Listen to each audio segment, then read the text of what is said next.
Match নিয়ে আসলে বলার কিছু নেই। ম্যাচের স্কোর কার্ড খুললেই আপনারা হয়তো দেখতে পাবেন কি হয়েছে, বাংলাদেশ কীভাবে ম্যাচটা হেরেছে। সেটা হয়তো বা সংখ্যায় দেখতে পাবেন, কিন্তু ম্যাচের সিচুয়েশনটা আসলে কী ছিল যারা ম্যাচটা দেখেছেন তারাই বলতে পারবেন। আমরা প্রেস বক্সে ছিলাম, সেখানকার একটু আপডেট জানাই। লাস্ট জ্যোতির রানের একটা ইনিংসের একটা আপডেট দেওয়ার জন্য আমি নিচে নেমেছি প্রেস বক্স থেকে। সেখানেও দেখছিলাম যে 16 বলে 16 রান প্রয়োজন। তো জাস্ট 3 মিনিটের একটা কন্টেন্ট করে আমি ওপরে উঠেছি, প্রেস বক্সে গিয়ে দেখি যে 6 বলে 9 লাগে, লাস্ট 6 বলে 9। এবং আমি অলরেডি আমার কন্টেন্টে বলে দিয়েছিলাম যে বাংলাদেশ এই ম্যাচ জিততে চলেছে, যেটা অনুযায়ী একটা কন্টেন্ট করা হয়ে গেছে। কারণ যদিও আমরা বাঙালিরা জানি যে বাংলাদেশ এই জায়গা থেকেও খুব ভালো করে হারতে জানে, সেই মেন্স এশিয়া কাপ থেকে শুরু করে আমরা খুব ভালো করে জানি। প্রেস বক্সে বাংলাদেশ যখন 20 বলে 22 রান 22 বলে 20 রান এরকম সিচুয়েশন ছিল, তখন একজন ভারতীয় সাংবাদিকের সাথে কথা হচ্ছিল আমাদের। তো তিনি বলছিলেন যে হ্যাঁ, তোমরা তো আজকে জিতেই গেছো। তো আমি আর আমার কলিগ ছিলাম বাংলাদেশি, আমরা বলছিলাম যে আমরা আসলে জানি এখান থেকে আদৌ আমরা জিতবো নাকি জিতবো না এখনও কিছু বলা যায় না। একেবারে কমপ্লিট না হওয়া পর্যন্ত বাংলাদেশ নিয়ে কোনো প্রেডিকশন আসলে করা যায় না। আজকেও সেটাই হয়েছে। সো ম্যাচের পর সেই সাংবাদিকও তিনি বলছিলেন যে তোমরা ভালোই তোমাদের টিমকে চেনো, তাই তোমরা বলতে পেরেছিলে, কিন্তু আমরা তো ভেবেই বসেছিলাম যে এই ম্যাচ তো বাংলাদেশ কোনোভাবেই হারতে পারে না। বাট আলটিমেটলি সেটাই হয়েছে, বাংলাদেশ একেবারে জেতা পর্যায় থেকে হেরেছে। বাট এই হারটা আজকের খুব ডিফারেন্ট। কেন? আগের যে ম্যাচগুলো ছিল, ইংল্যান্ড এবং সাউথ আফ্রিকার যে ম্যাচ দুটো ছিল, ক্লোজ ম্যাচ হেরেছিল বাংলাদেশ। সেই ক্লোজ ম্যাচে ইংল্যান্ডের ম্যাচে একটা আউট নিয়ে কথা হয়েছিল যে ক্যাচ আউট একটা দেওয়া হয়নি, সেটা দিলে হয়তো রেজাল্ট ভিন্ন হতো, এই একটা। আর সাউথ আফ্রিকার ম্যাচেও একেবারে লাস্টে গিয়ে ম্যাচটা হারা, সেটার একটা ব্যাখ্যা ছিল যে এই প্রেশার মোমেন্টগুলোতেই আসলে বড় দলগুলোর বিপক্ষে বাংলাদেশ পেরে ওঠে না অভিজ্ঞতার অভাবে। কেননা এই বিশ্ব আসরেই শুধুমাত্র তাদের চেহারা দেখা হয় বাংলাদেশ টিমের সাথে, এছাড়া তো সারা বছর তাদের সাথে খেলারও সুযোগ হয় না।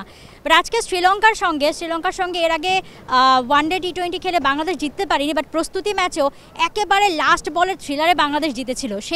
সেই আত্মবিশ্বাসটা বাংলাদেশ আজকেও রাখতে চেয়েছিল এবং বাংলাদেশ আজকে সুপার খেলেছিল। ব্যাটিংয়ে যেখানে শ্রীলঙ্কা শুরু থেকেই 5-5.5-এর ওপর তাদের রান রেট ছিল, সেটাকে বাংলাদেশ একেবারে চেপে ধরে নামিয়ে এনে ডট বল খেলাতে তাদের বাধ্য করেছিল। সেখান থেকে বাংলাদেশ ম্যাচটা দারুণভাবে গ্র্যাব করে মাত্র 202 রানে আটকায় শ্রীলঙ্কাকে। তারপরে ব্যাটিংয়ে ওপেনিংয়ে খুব একটা ভালো শুরু না হলেও সুপ্তা এবং নিগার সুলতানা জ্যোতি যার ব্যাটিংয়ে ফেরা নিয়ে এত কথা হচ্ছে, এত সমালোচনা হচ্ছে, সেই জ্যোতি আজকে রানে ফিরলেন, বাংলাদেশের হয়ে বিশ্বকাপে সর্বোচ্চ ইনিংসটা খেললেন। সব কিছু মিলিয়ে বেশ ভালো সময় যাচ্ছিল। শ্রীলঙ্কার টিমের সাথে যখন কথা হচ্ছিল তখন আমি জিজ্ঞেস করেছিলাম যে আসলে কোন মোমেন্টটাতে মনে হলো যে ম্যাচ আপনাদের কাছে আবার চলে এসেছে। তো তারা বলেছিল যে স্বর্ণার আউটের পরই আসলে তারা রিদমটা খুঁজে পায়।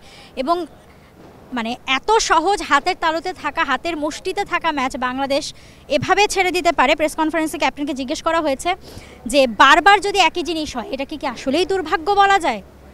ক্যাপ্টেন স্বীকার করতে বাধ্য হয়েছেন, না, এটাকে আসলে দুর্ভাগ্য বলা যায় না। আজকে যা হয়েছে ইট ওয়াজ ক্রাইম, এটা ভুল ছিল এবং এই ভুলের আসলে মাসুল বা ক্ষমা কীভাবে কি হবে আই ডোন্ট নো।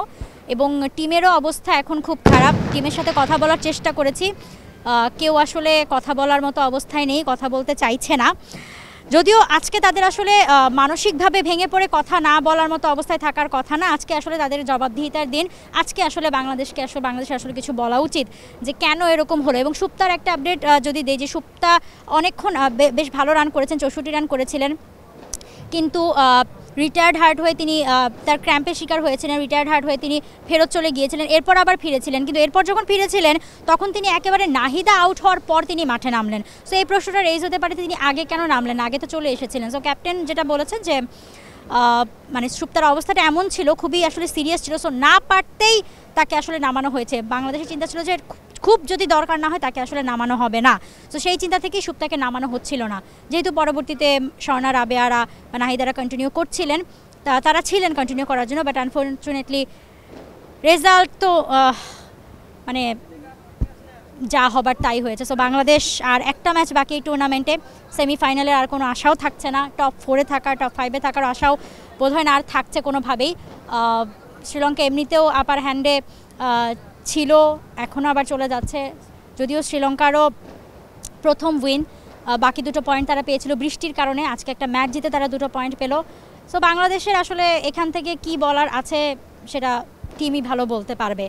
তবে একটা জিনিস ভালো যে ক্যাপ্টেন স্বীকার করেছেন যে আজকেরটা কোনো দুর্ভাগ্য না, এটা ভুল ছিল। আপাতত এই আপডেট ছিল ডিওয়াই পাটিল স্টেডিয়াম থেকে। জুহাইরা মৌ, টি স্পোর্টস।